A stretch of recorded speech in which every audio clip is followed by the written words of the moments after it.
gentlemen, good day and welcome to the Q3 and 9 months FY2024 earnings call for Landmark Cars Limited. Conference call hosted by Phillip Capital India PCG Desk. This conference call may contain forward-looking statements about the company, which are based on the beliefs, opinions, and expectations of the company as on date of this call. These statements are not the guarantees of future performance and involve risks and uncertainties that are difficult to predict. As a reminder, all participants' line will be in the listen-only mode, and there will be an opportunity for you to ask questions after the presentation concludes. Should you need assistance during the conference call, please signal an operator by pressing star then 0 on your touchtone phone. Please note that this conference is being recorded. I now hand the conference over to Ms. Renuka from Phillip Capital. Thank you, and over to you, ma'am. Good morning, everyone. On behalf of Phillip Capital Private Client Group, I welcome all of you to the Q3 and 9 months FY24 earnings Concall of Landmark Cars Limited. From the management today, we have Mr. Sanjay Thakkar, Promoter and Executive Chairman, Mr. Aryaman Thakkar, Executive Director, and Mr. Surendra Agarwal, CFO. I now hand over the con call to Mr. Sanjay sir for his opening remarks, and then we will open the floor for Q&A. Over to you, sir. Yeah, thank you, Phillip Capital, for hosting this call. On behalf of the company, I extend a very warm welcome to everyone for joining us today. On this call, we have Aryaman Thakkar and Surendra Agarwal and Strategic Growth Advisors, our Investor Relationship Advisors also. The results and the presentations are uploaded on the stock exchanges and the company website. I hope everybody has had a chance to look at it. I am happy to say that defying many forecasts, the auto sales in India has continued to grow. Our company has delivered some good set of numbers for the quarter with the highest ever quarterly pro forma revenue. The numbers would have been higher had the supplies been there for us at Mercedes. In this quarter, the pro forma revenue is backed by high festive sales, new model launches, and availability of cars due to better supply chain as compared to the previous quarter. The past couple of months have been truly eventful at Landmark. Allow me to share a few of the recent developments with you. With our strong presence in North and Western India, we have expanded our presence now in Southern India. We have received approval from Mercedes-Benz for a workshop in Telangana, which will be our 10th state in India. It is important to note that we are expanding with Mercedes-Benz by putting up this workshop alone without the sales outlet as of now in Hyderabad. The MG Goa dealership started operations in December 2023. In addition, we have signed LOI with MG Motors to establish dealerships in Ahmedabad as well as Mumbai. You may be aware that our Indore and Bhopal operations are already ongoing. Our MG outlet count will now go to 10. We have established a deep relationship for collaboration with MG since our partnership in August 2023. Our operations in Mahindra and Mahindra for Howrah, Kolkata will start in the next few weeks, and I am confident that we will see growth in Mahindra business very rapidly. We are right-sizing our Renault and Jeep operations by sharing the infrastructure and reducing our footprints. This should meaningfully reduce our cost of operations. Further, we are happy to announce our 4th BYD showroom in South Mumbai, following the formal approval from BYD India. BYD, as you know, has gone to become the largest new energy vehicle company in the world. I had the pleasure of visiting their headquarters in Shenzhen and interacting with Chairman Wong. The BYD Seal, the much acclaimed model, is being launched in India very soon. Landmark has taken a pole position in distribution of this marquee brand in India and await normalized macro environment for it to become a sizable operation in the times to come. OEMs like to partner landmark cars and the various competitive advantages we provide. In all, we are opening 10 showrooms and workshops combined in the next. Some more will get added soon. Such additions to our count has reaffirmed our belief that professional management and well-capitalized company is what most OEs look for when they look at partnering retailers. Such expansion represents a significant leap forward in our strategic roadmap.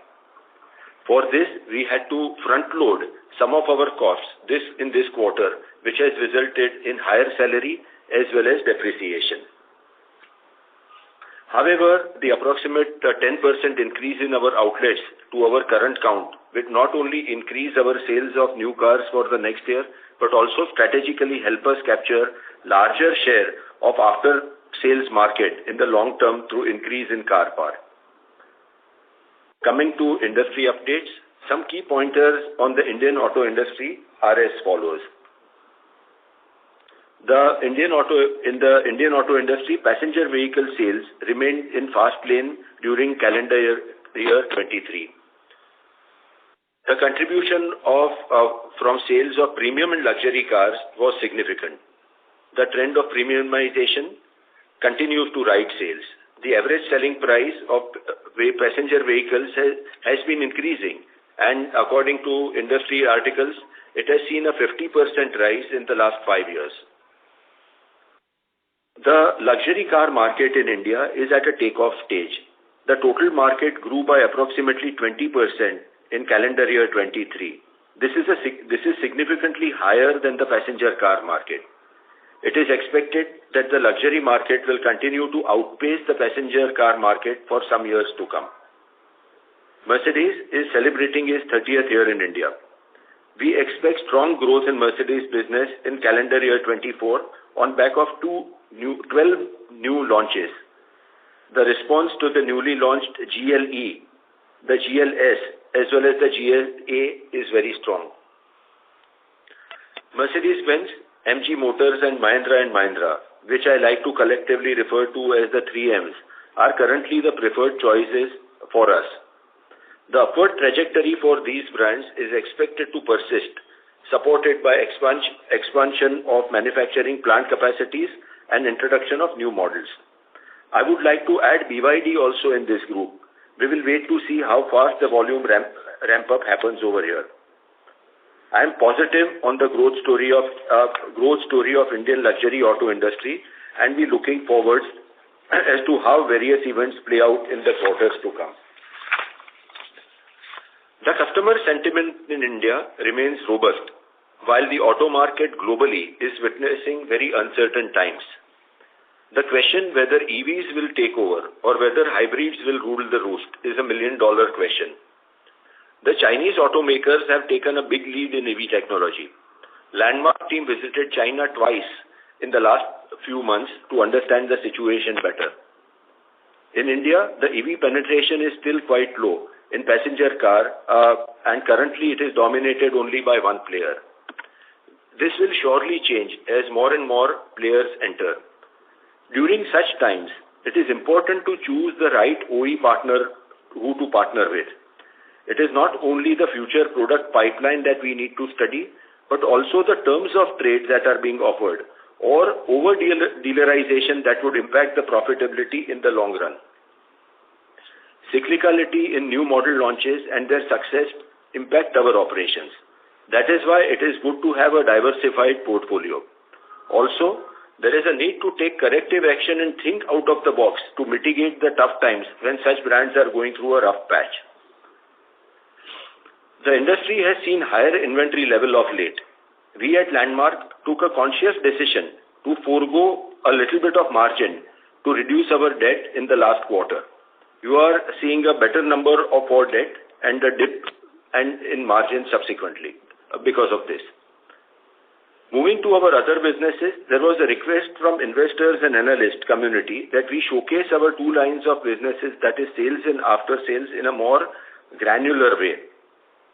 With respect to this, we have disclosed the ROCE numbers for our after-sales service business in slide 12 of our presentation. The after-sales business which has been growing at approximately 20% CAGR for the last 9 years, is generating an ROCE of 36% or so. Our used car business maintains its upward trajectory, reaffirming our annual revenue guidance of exceeding 100 crores. Looking ahead, our objective is to double this business within the next year. With the combination of recent model along with upcoming model across our diversified OEMs, we are looking at a bright 2025. At Landmark, we are taking well-considered steps when we are deploying capital and taking a long-term view. Having said that, I would like to emphasize that it may be challenging to evaluate our business on quarter-to-quarter basis. Our operations are best assessed annually or even over a slightly longer time frame. By taking this broader perspective, you will be able to witness a positive outcome of our strategic initiatives more clearly. I will now hand it over to Surendra Agarwal, CFO, for the financial highlights. Thank you. Thank you, Sanjay Bhai. A very good morning to everyone and a warm welcome to one and all attending the earnings call. I would like to start by some operational metrics before getting into the financial numbers. We continue to be the highest contributor in terms of volume for multiple OEM, and this translates into the meaningful number for all our OEM partners. In the 9 months gone by, we have serviced 246,000 cars and sold 641 used cars, trading in pre-owned cars of our partner OEM brand. In the cars sold, we saw an ASP, average selling price, increase 15%, rising from rupees 16.88 lakh in 9 months FY23 to 19.33 lakh in 9 months FY24. Similarly, the average service revenue increased by 13%, rising from rupees 22,688 in 9 months FY23 to rupees 25,524 in 9 months FY24. In the last quarter, our new car sale, pro forma sale was around 1,074 crore across all OEM partners, and after sale revenue was rupees 227 crore. As communicated previously, our business operates with high degree of predictable with repeat customers. Once we achieve a certain tipping point in certain OEM, we are on the course to see tremendous growth. The average selling price of car for the quarter has gone up from 1748 lakh in the quarter Q3 FY23 to rupees 18.83 lakhs in quarter 3 FY24, showcasing a growth of 8% year on year. So our average selling price of the car is continuously growing. Coming to the financial numbers, our total pro forma revenue for the quarter stands rupees 1302 crore as compared to 1203 crore in the same quarter of the previous year, with a growth of 8.2% year on year. Sequentially, the previous quarter pro forma revenue was 1120 crores with a growth of 16% quarter on quarter. If we look into the 9 months number, the pro forma revenue stands at 3356 crore as compared to 3382 crore in 9 months FY23. Moving on the profitability, the gross profit for the quarter is rupees 176 crore with a 18.3% margin on reported revenue as against gross profit of rupees 159 crore in Q3 FY23 with 18.18% gross profit. The EBITDA stood at 67.1 crore versus 69.7 crore in the same quarter last year.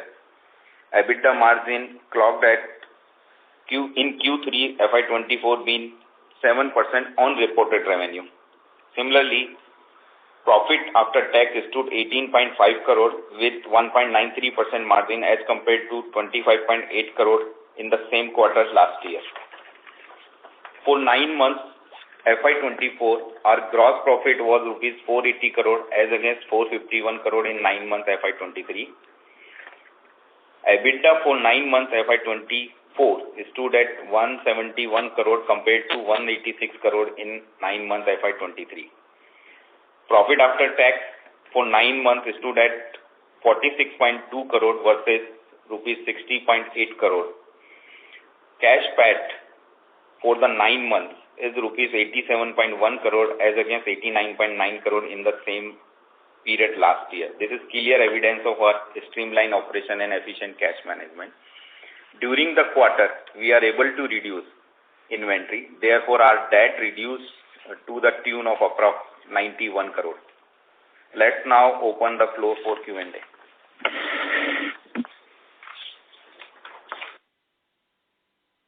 Thank you very much. We will now begin the question and answer session. Anyone who wishes to ask a question may press star and 1 on their touchtone telephone. If you wish to remove yourself from the question queue, you may press star and 2.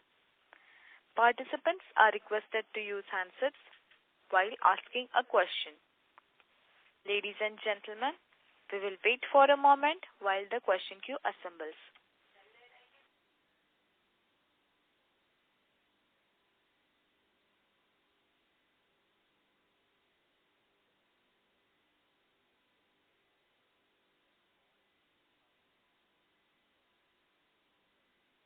The first question is from the line of Amyan Firani from JP Morgan.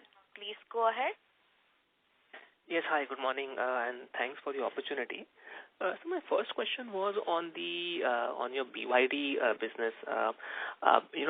Correct me if I'm wrong, but I think BYD was having some issues in expanding capacity in India, and I think right now they are having only knocked CKD unit. They were not able to expand. So is there any clarity from the company with regard to supplies, and will they actually be able to grow volume significantly over the next few years in India? Yeah, sure. Let me answer a slightly technical way. So there is a rule, what is known as you need to homologate the cars if you have to exceed the 2,500 unit cap that is right now BYD is operating with. Now within that 2,500 units, they can rejig their portfolio.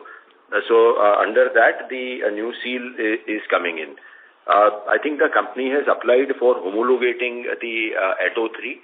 Once that happens, the cap goes away. The import duty doesn't go away, but the cap on numbers goes away. Now, this is the technical answer of it, and we are awaiting better clarity. Once the seal is launched, I believe the company should make some announcement when they really launch it. I'm sure they have a game plan. Let's wait to hear from them. Okay. And on your, you also mentioned that, there was an increase in inventory in the industry and you took proactive measures. So given that, we are already, halfway through the current quarter as well, how has been the, environment with respect to inventory levels and discounting overall? Talking from the industry perspective, my sense is that the industry is sitting on higher inventory than they should be sitting on, really, because people expect that the numbers in March, for example, will be very high, which I also hope they actually do. Now, what has happened is that the industry, people did not expect it to grow at all, or a low single digit in the last year, but it grew at high single digit. Again, this year, most of the big boys, Maruti, Hyundai, Tatas have kind of given a guidance for the industry passenger car at again a low single digit growth, which at a high base. So we will have to wait and see how that happens, because the inventory people calculate as a percentage of your this month's or next month's sale. Now that is the way they calculate, but you don't really know what that sale is going to become.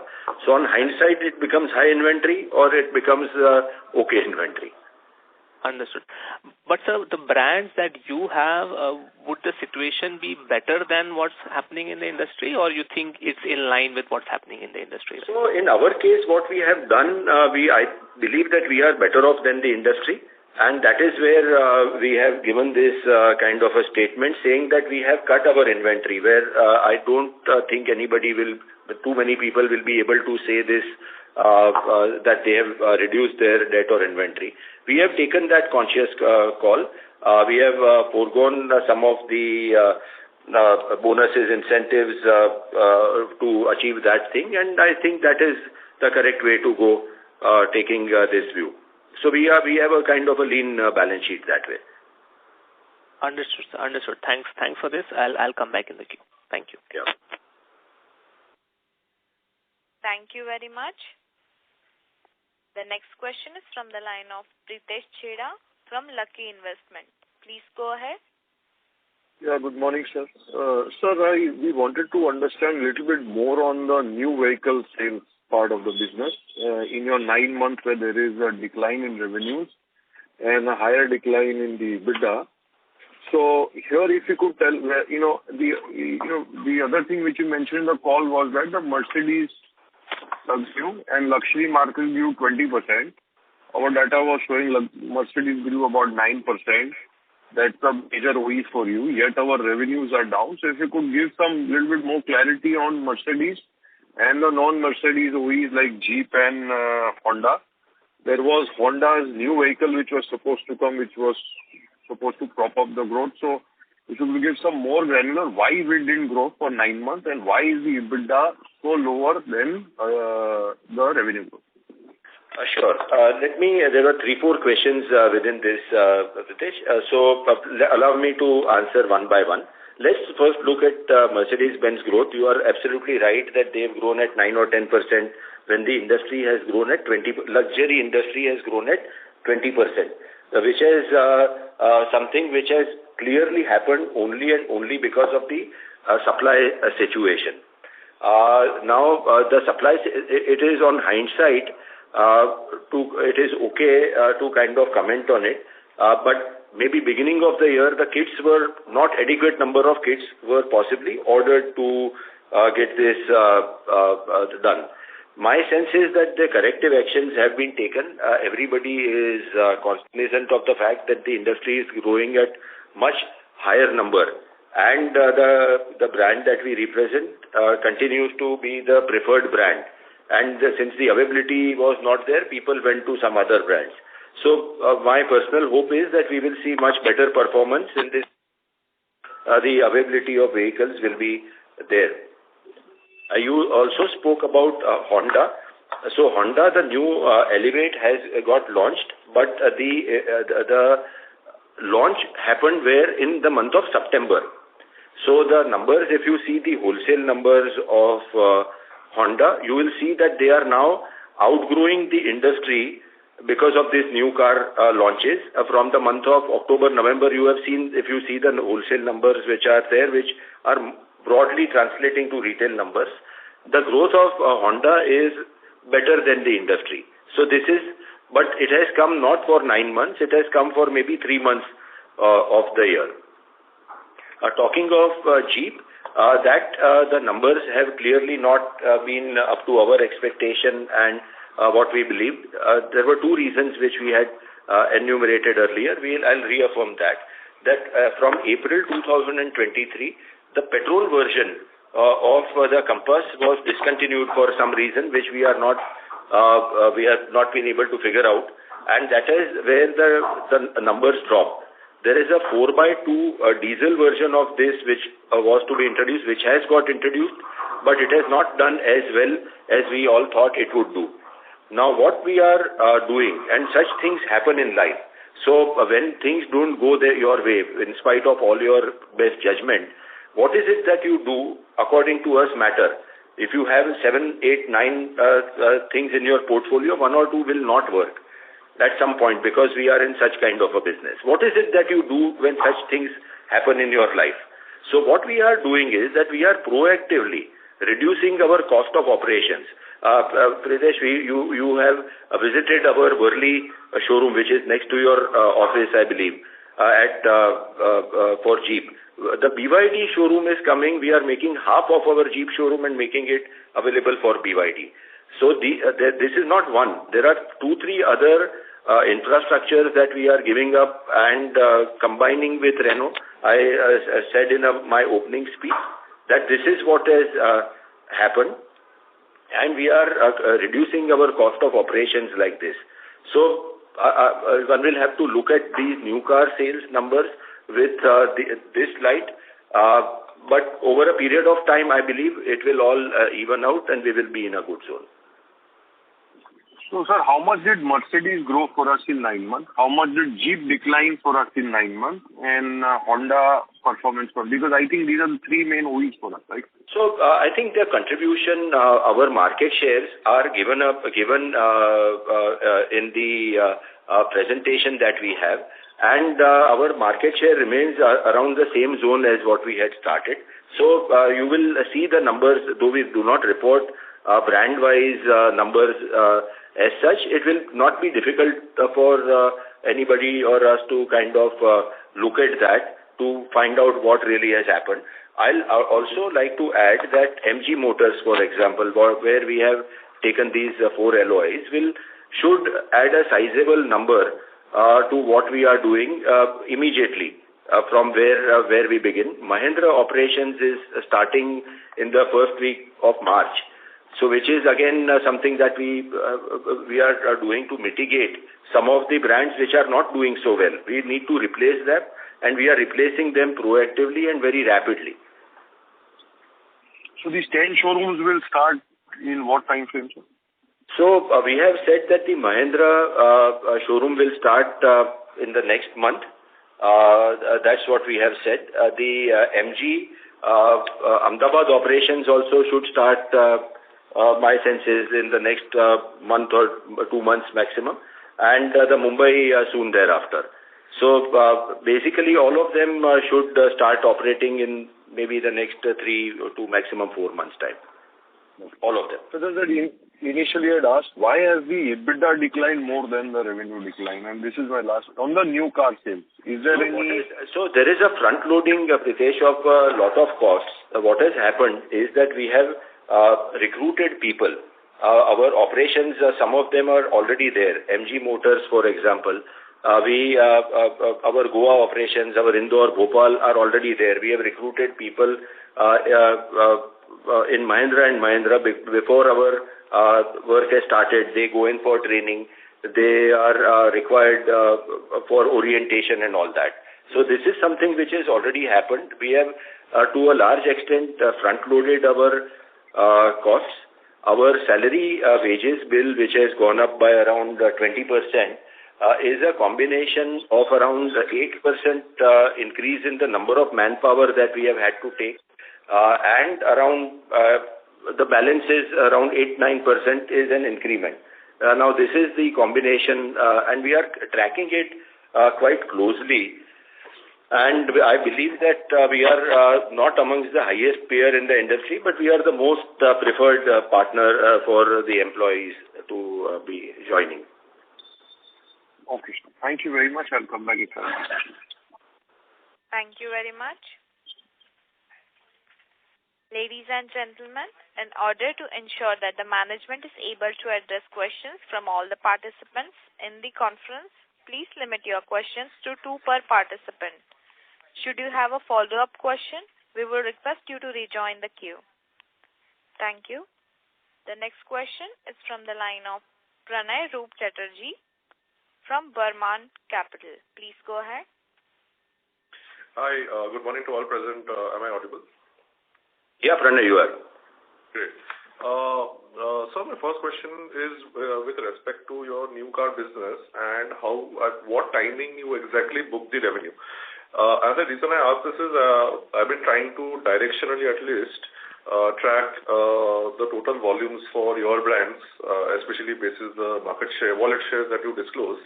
And not for every quarter it seems to tie, because I think the Vahan data gives the time at which it was registered in the RTO, which is actually, I think, probably a month after you hand over the vehicle. So if you could just explain at what point in the journey do you book the sale, and whether, Vahan RTO data is representative in any sense of your volumes, And if you could also give the volume data, new car volume across brands that you sold in Q3 of this year and last quarter, the absolute number. Pranay, let me explain the industry. A lot of countries actually only rely on the registration data, which according to me is a very scientific thing. Now, Indian auto industry for times immemorial has been relying on the wholesale data, the factory dispatches, to look at it. Whether there is a growth or a degrowth. So when you are tying up these numbers, what is happening is that you are starting with the factory dispatches. Now let me tell you when do we book the revenue? When we generate the invoice in the name of the customer and when we have received the money for that. Now the registration of that may happen in the next few weeks. So it's a rolling kind of a thing. So if you look at Vahan, and Vahan is available in most states now except for 2 or 3 which are still not there on Vahan. Like Andhra, Telangana, Madhya Pradesh, I believe are still not on Vahan. It is getting there, but it is not the most scientific way. It is, for a lack of better alternative, this is a good way to kind of triangulate what is really happening. So what market share we are giving is a wholesale market share of how much did we buy for X Mercedes. Now Mercedes is a simpler thing where the invoice is generated by the factory to the end customer after they have received the money. Now the Vahan may get into the next month. It is theoretically possible, but that's where this confusion is arising. Sir, thanks for clearing that out. That makes sense, to be honest. Got that part. Next one is on the luxury market versus Mercedes growth, and obviously you have answered a question again already on this. But I'll again try to ask it differently, simply because of how important Mercedes is to your EBITDA. Obviously, I'm not trying to look at it on a quarter-on-quarter basis. I'm trying to have a much broader timeline when I'm trying to assess your business. But still, when you look at a 8-9% growth versus 20%, it sort of puts into question on the planning on the side of the OEM at least, because they have over the past 12 months, I think, and which is consistent with your commentary also, that the order book has always been strong, right? You have always said that demand has outstripped supply. So it's slightly surprising that, they were not able to figure out how many they would have to deliver in the festive period. So what I'm trying to assess over here is, basis your order book as on date for Mercedes, the bookings that you have, and I'm not sure how much visibility they give you in terms of the delivery timelines, but when can we expect it to at least grow in line with the industry, right? Because obviously we understand that the issue is not demand, right? And it's pretty much clear from public commentaries and articles as well. But for the purpose of investors and purely because this is so important for your EBITDA, right, in near to medium term, any sense you can give us basis the order bookings that you have and how much communication they give you, when will the supply ease up? So Pranay, this is, I wish I could give you a absolutely black and white answer over here. My confidence right now is that Mercedes will lead the growth this year. This is what I believe will happen. Everybody has understood that this is the problem. What you have said is not something that is missed by anybody. Everybody realized this. So corrective measures are being taken. Not only look at that the growth in numbers we as a company clearly missed, but in value it is going up. Mercedes has given the guidance. Santosh Iyer in his speech and everywhere said that 25% of what we want to do is the top end vehicles. Also, the 12 new vehicles that are getting launched, 6 are in that top end vehicle category, which also is a great thing to do. But I'm personally confident that this year, the calendar year of 24, we will see a resurgence of what we have missed in the last year, and hopefully we will make up this lost ground. Got it, sir. That is clear. And lastly, you already mentioned about the timelines for opening up of the M&M and MG as well. What I wanted to get some sense on, and I also have found interesting, is in your presentation you have mentioned that you are opening a new showroom for Mercedes in Mumbai. At least I don't recall a separate press release on that. But if you could throw some light on that. And when is the two Mercedes outlets, the showroom in Mumbai, the workshop in Ahmedabad, and the BYD Mumbai showroom, when are these expected to sort of come in, number one? And second part to the same question, you mentioned upfronting of costs, right? So now we all know that there are total 10 outlets in the pipeline. Can you help us understand that in the Q3 cost base, when I look at the employee cost, the other costs and the depreciation, broadly how many of these 10 outlets would have been already built in? Okay, let me, so the Linking Road new Mercedes outlet, we didn't give a press release because we are relocating our outlet, which was in a distant suburb of Kandivali. So it is, though it is a new outlet, it is coming at a significantly better location than where we were earlier. So we didn't kind of give a press release and make a big issue out of it, though we believe that this will significantly help us coming in a prime location. And this is a new format of kind of a small a showroom on a high street. So this is something that they are trying out globally, and we are amongst the first to kind of get that done. So, you spoke about a new Mercedes-Benz workshop in Ahmedabad. It is not Ahmedabad, it is Hyderabad.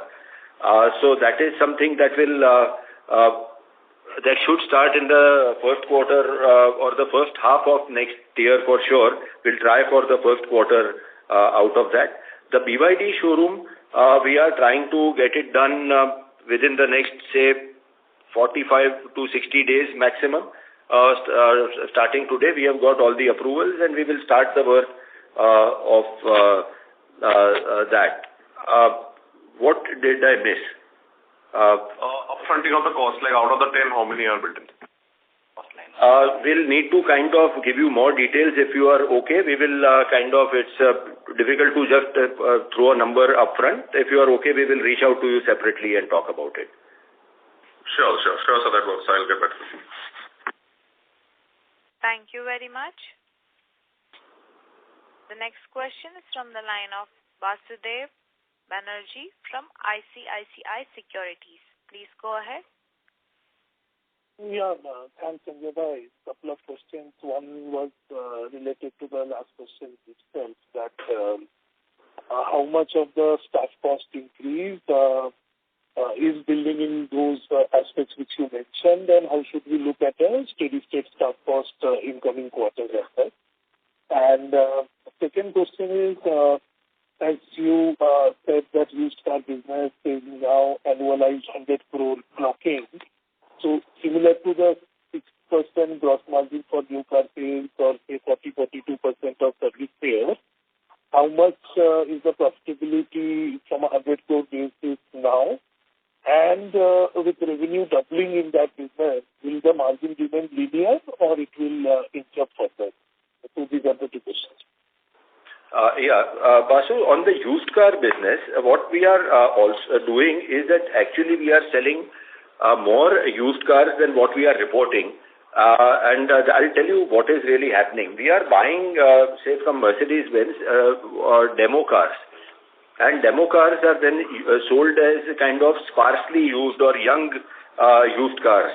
Now that we are not reporting over here, that number is a sizable number which is happening, and which we will see whether we need to club it over here. But talking about a kind of a apple-to-apple comparison, the margins will and should improve in used cars once we put in more marketing effort. We are putting it up on our websites. And maybe I'll have Aryaman join in at this point to kind of answer it. Sometimes I just monopolize the mic. That's not good. Let Aryaman answer this. Yes. Hi.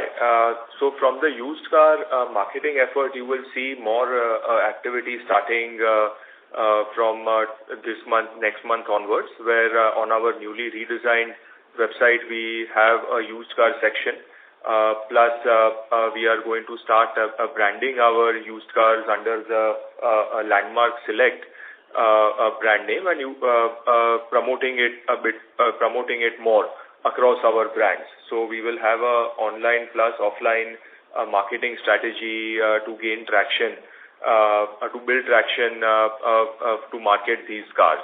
So you will start seeing that soon. And on the cost side, Basu, the front loading of cost is one, and also we are in the process of rationalizing our costs, especially in the Jeep operations, which has not done very well. So we are reallocating our resources, whether it is our manpower or our infrastructure, to other brands.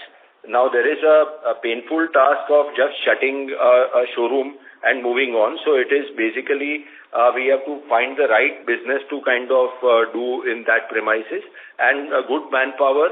We are trying to move from these brands which are not doing well to more productive and upcoming projects that we have. Sure, sir, but that question, like if I try to understand total EBITDA, how much is coming from used cars, and in the pie chart, your dependency on new car sales. So how much you are getting from service sales, how much new car sales, how much used car. So from that angle, if that margin figure, if you can explicitly say where it is hovering, and as you said, with marketing efforts and revenue doubling, where one should see that. So that would be very helpful. Basu, we take your advice seriously. Maybe from next quarter, we will give it more granularly, just as what we have given for the after-sales business. We will carve out the used car business and report this very clearly. I mean, we are every quarter, we are trying to give more and more granular data, and we will be happy to take this up from next quarter. And the manpower cost, absolute terms, will remain around this quantum, 56 crore in coming quarters, or this quarter itself it has come gone up? No, it has already gone up. Most of the people are there, but let me give you the exact number if you are okay.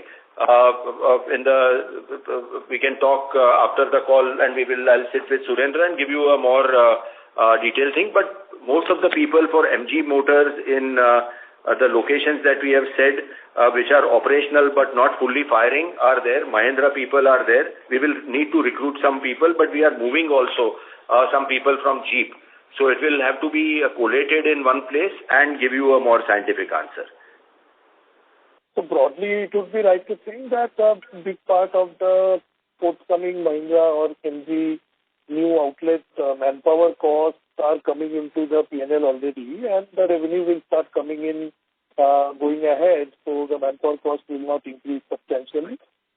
It is to a large extent it has happened. Some people may still have to be recruited, but to a large extent this has happened, and I don't see a sizable jump in manpower cost going ahead. Sure. Thanks, sir. Thank you very much. A reminder to all the participants, you may press star and 1 to ask a question. Thank you. The next question is from the line of Sabyasachi Mukherjee from Bajaj Finserv AMC. Please go ahead. Yeah, hi. Thanks for the opportunity, sir. I have a few questions. First, on the your strategy in Jeep and Renault. Are we going to kind of rationalize the operations and, as you said, reallocating resources and all going forward? Will we see more of all these showrooms converting into your newer brands like M&M and MG and all? Sabyasachi, I would no, I don't think that's what we are looking at exiting any of these brands. Understand this, the Jeep operations is an important aspect. The after-sales business of Jeep has started contributing very meaningfully. For us, it has become like the second highest brand for after-sales business after Mercedes-Benz. Now, this is an important cog. People go through cyclicality. We have seen this happen to every brand that we have represented, and we have seen it in other brands also, that they go through ups and downs. Exiting them is not on cards for us. We are only kind of putting it in the space where the business is profitable for us. It is not something that drains any of our resources. So that is the outcome that we are looking at. In case of Renault, we have exited most of our outlets in Punjab. In case of Mumbai, we continue to operate. The company is actually supporting our operations because the new car launches are going to happen in 2025, and those models are going to be important for a market like Mumbai. So they are financially kind of underwriting our losses here. So we do not even accept joining some of the operations where workshops could become common, the showrooms could become common. When I say common, with some physical partitions in and around, but we are rationalizing it. I would like to say that this is something that we are able to do at Landmark, because such things are generally not seen very frequently in the Indian auto industry. Got it, sir. And in terms of Mercedes, going ahead, what is the strategy of the brand? Like, is it going to ask us to open more workshops than the new car outlets? What is the global strategy of Mercedes? So what is happening is that just look at what we are staring at. The total car park of Mercedes-Benz since last 30 years or thereabouts has been around 150,000 vehicles are on the road. Now we are going to be adding, just as a ballpark number, in the next 3 years, maybe 60,000 units. It could be more, it could be a little here, there, but I'm just putting a very basic number. That is 40% of more new cars are going to hit the road. It could be 50%. Now we are talking about that number. Now clearly there is a need of workshops to cater to these cars which are coming on the road, or we will lose the business and we go to different geographies. So this is something which is happening.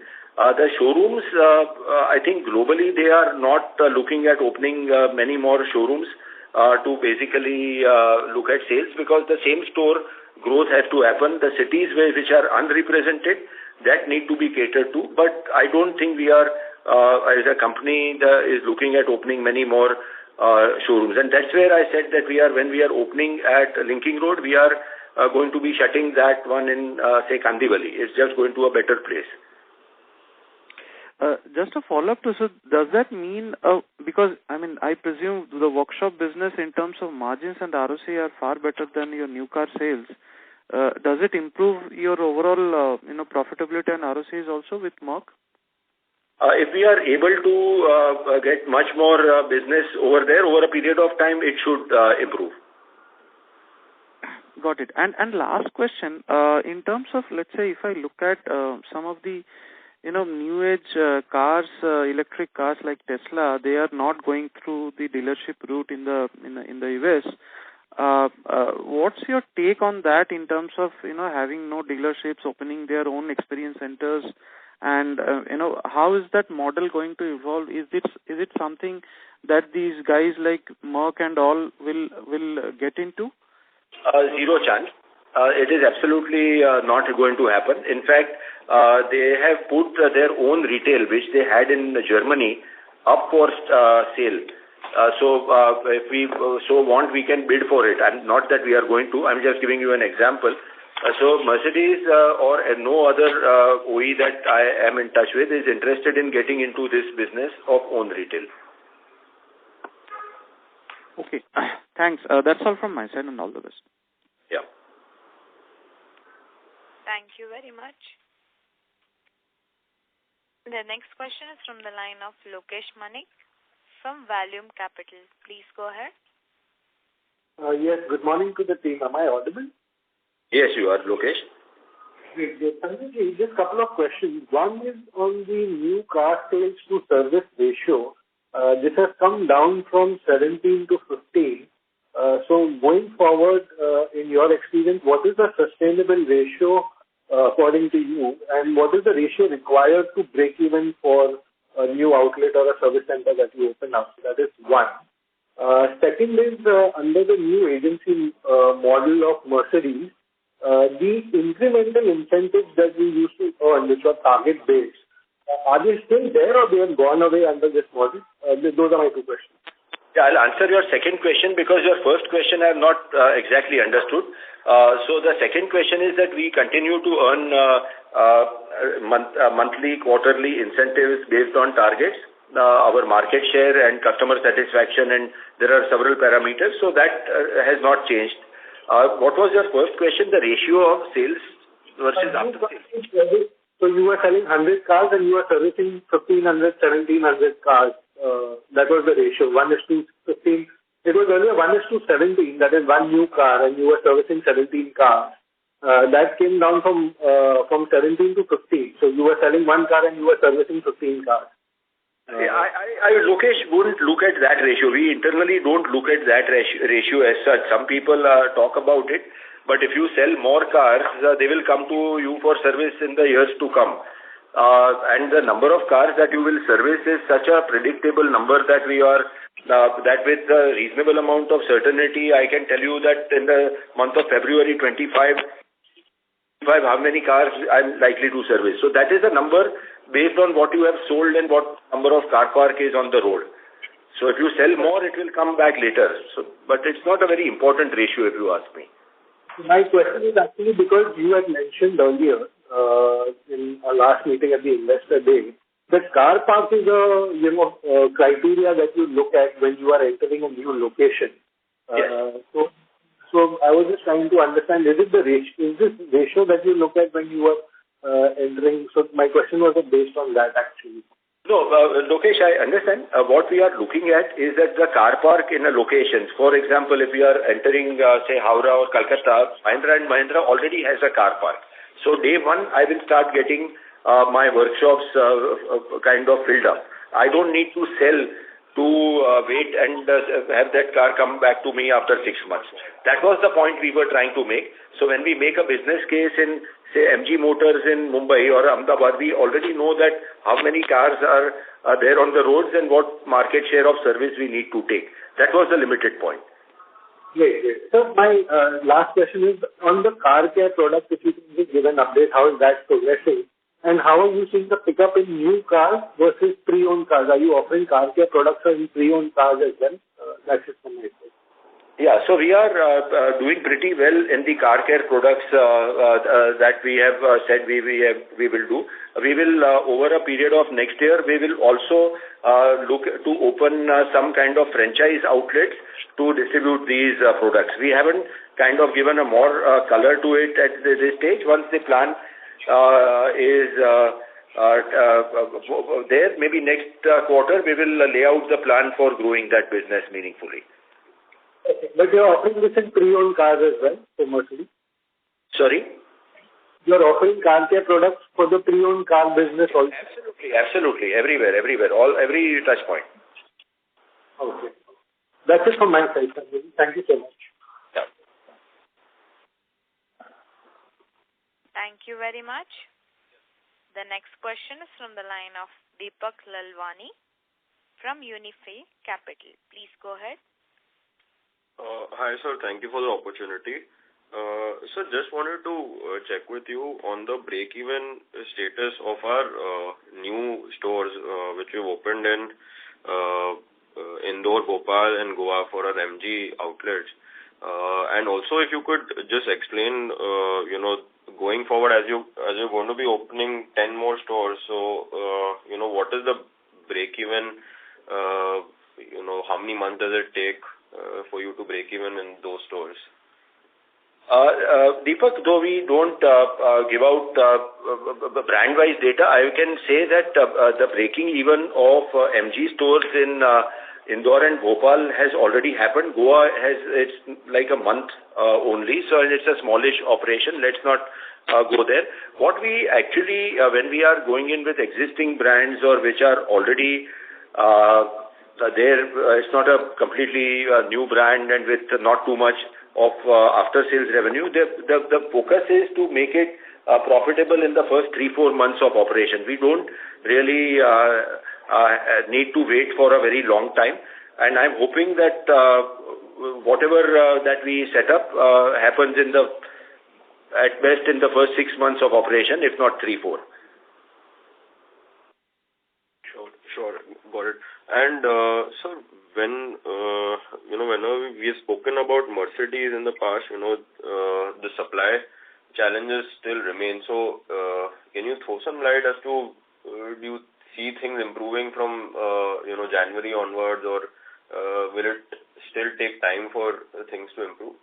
I'm hoping that it starts improving from this month or next month. I mean, really, this is something, so we are clocking a certain number. It's not that the supplies are completely not there, but we want that incremental number. That is where we are all waiting for that thing to happen. But once it gets streamlined, we'll be in another zone. So I'm reasonably optimistic that it starts clocking soon now. And on the booking side, can you share your experience if you've witnessed any cancellations, or if you can share an order book in terms of number of months as to how many months of order book lag that you're sitting on? So let me give you one example of the GLS, which is like the top-end SUV which got launched, and we are today sitting on around 4 months of order book based on regular supplies. Now, this is what it is. So the order book is really strong. The prices are going up. People are still chasing that price and buying it. So this is something which is a good development. I just need cars. Sure. Thank you, sir. Those are my questions. Thank you very much. The next question is from the line of Pranay Roop Chatterjee from Burma Capital. Please go ahead. Hi, sir. Quick data-related question. So, if you can tell us on an absolute percentage basis, what was the gross margin on new car sales this quarter versus the same quarter last year? Let me have Surendra into it. He's also been silent for all this time. Yeah. Just give me a moment, I'll tell you. Sure. So if I tell you our gross margin for the quarter is 9.3% on sales, on the revenue of sales. So this is on reported revenue or pro forma revenue? This is on the reported. I'll tell you on the pro forma also. So this is just for the new car piece, right? After chucking out the after sales. Yeah. This is for the new car only. Got it. I'll give you the reported also. Just give me a moment.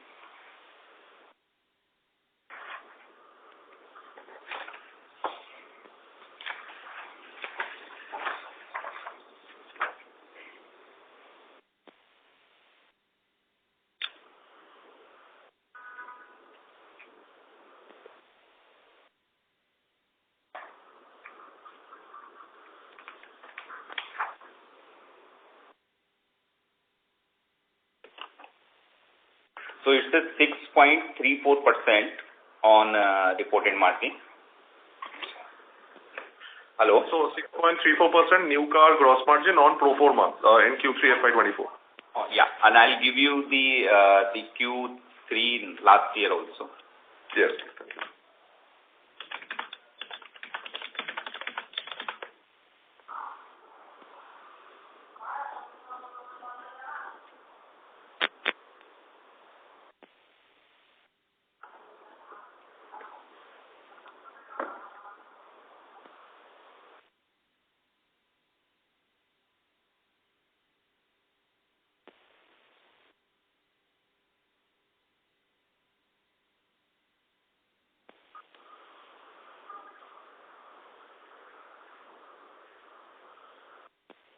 So it is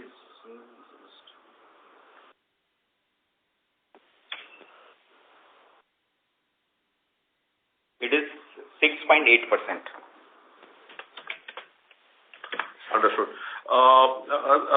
Second data-related question. So I was trying to, this is a part of my first question also. Not sure if you can disclose the total new car sales volume that you do, but I was also trying to calculate it using the data in the presentation. Can I simply divide the new car portion, except the F&I and all portion, and then divide it by the ASP to get the new car number? Because then that gives something around 5,400 for the quarter. So I just wanted to see if I'm calculating it correct. Yeah. You can do that. Yeah. So it would be something around 5,400 for the quarter, right? Yeah, 5,500 close to, yeah. Got it. And lastly, sir, a strategic question for Mr. Thakkar. When you open a dealership in a new state, one new car showroom versus after sales, the new car showroom sort of acts like a customer acquisition channel for your after sales unit, right? But when you enter, like for example, Mercedes in Hyderabad with workshop, the existing showrooms over there would already be tied up with the customers who are already driving Mercedes cars there. So how do you sort of go about acquiring customers in a new geography when you don't have a showroom existing there? Yeah, it's a very interesting question, my friend. So this is something that we will also find out. We kind of are saying that we are very good and our workshops are 5-star rated and all that. So though it is in a different part of Hyderabad, so geographical proximity also matters in such cases. And we will need to because there is a capacity constraint, I understand. So there is possibly some waiting period that customers have to face. Now that won't happen.